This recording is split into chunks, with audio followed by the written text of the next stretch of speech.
Canada and India are in a full-blown diplomatic war, trading accusations and expelling each other's diplomats. The situation exploded after the RCMP publicly linked Indian diplomats to drive-by shootings, home invasions, and even assassinations on Canadian soil.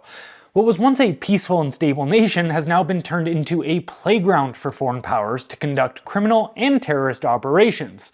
India and Pakistan, in particular, are using Canada as a proxy for their political conflicts, dragging us into dangerous disputes that have nothing to do with Canadians. But don't let anyone tell you that this crisis is just geopolitical tension. This is the direct result of Canada being led by Justin Trudeau, a man with a malicious level of incompetence. Foreign violence, political manipulation, and corruption are taking root in our communities, and our leaders have done little to address the growing chaos. So, here's everything you need to know about the escalating tensions between Canada and India.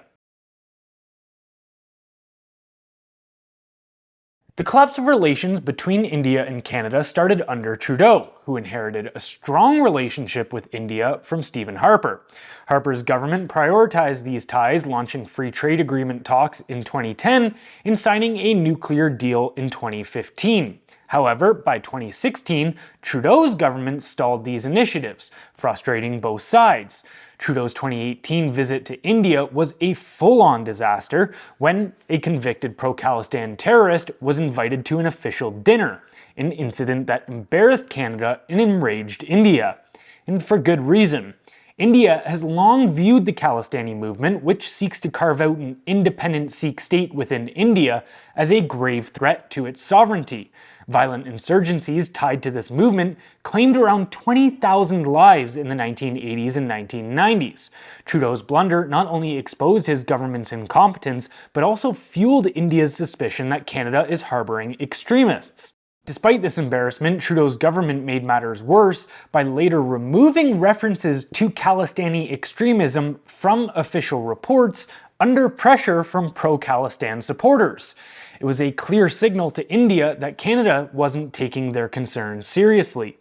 Things hit a boiling point in September 2023 when Trudeau accused India of orchestrating the assassination of Hardeep Singh Nijjar, a leader of the Khalistani separatist movement in British Columbia. In response, Canada expelled 6 Indian diplomats, accusing them of violent criminal activities on our soil.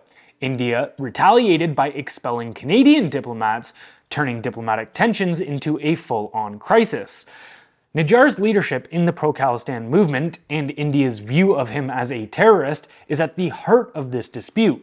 Canada's explosive claim that India orchestrated his assassination triggered this international standoff. And now, as relations deteriorate further, India has withdrawn diplomats and frozen trade talks. What began as political friction has escalated into a covert conflict, with Canada serving as the battleground for foreign disputes. Canada's descent into becoming a proxy battleground for India and Pakistan didn't happen overnight. It started with Trudeau's disastrous 2018 visit, which exposed how out of control Canada's foreign policy had become. Instead of taking a firm stance, Trudeau's government, under pressure from domestic interest groups tied to the Sikh diaspora, began catering to pro-Khalistan forces at the expense of coherent international relations. Pakistan, sensing an opportunity, jumped into the fray. Its intelligence services have been actively backing Khalistani extremists in Canada, not out of solidarity but as a way to destabilize India. Canada, with its weak intelligence response, has become a target for foreign manipulation. While our government fails to act, both India and Pakistan have embedded themselves in our political and social systems, turning our country into a stage for their regional conflict. This level of foreign interference is a glaring failure on the part of Canadian government. CSIS has known about Pakistan's transnational repression operations for years, yet little has been done. The US Drug Enforcement Administration has had no problem cracking down on these networks, but Canada? We've done nothing.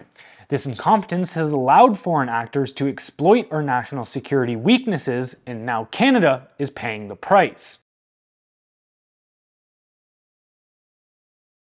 It's not just violence that foreign powers have brought to Canada. They've infiltrated our political system too. A 2022 CSIS report revealed that Indian proxies were providing financial support to Canadian politicians, ensuring that candidates sympathetic to India's interests gained power. This isn't a conspiracy theory, it's a documented reality. One particularly troubling example occurred during the 2022 Conservative leadership race, where Indian operatives allegedly purchased memberships for Pierre Poilievre while undermining Patrick Brown. The influence of these foreign agents is part of a broader strategy that China has been using for years, manipulating Canadian elections by propping up sympathetic candidates within diaspora communities. And now India is doing the same. This manipulation could become the final blow to Canada's deteriorating democracy. Foreign powers are embedding themselves in our politics, swaying elections, and shaping policies to their benefit, while Canada's leaders look the other way. These external forces act as gatekeepers, controlling who can run for office, all while eroding our sovereignty. The Canadian government, meanwhile, has been paralyzed by political concerns and the fear of alienating powerful voting blocs. CSIS has been sounding the alarm for years, warning of foreign interference from both China and India. But the government's response has been tepid at best, allowing foreign powers to continue to pull the strings in Canada's political landscape. Ordinary Canadians are the ones paying the price for this foreign interference. Assassinations, drive-by shootings, and organized crime have moved from distant geopolitical conflicts into our own neighborhoods.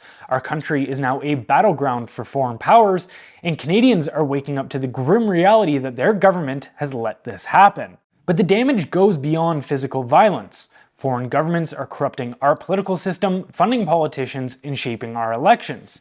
This isn't democracy anymore. Our leaders aren't representing Canadians, they're representing the interests of foreign powers. The Canadian government's inaction has compromised our safety and damaged our international reputation. Once known as a stronghold of diplomacy, Canada is now seen as a weak link in the global fight against transnational crime. Canadians are caught in the crossfire, and unless the government starts defending the interests of its own citizens, things are only going to get worse.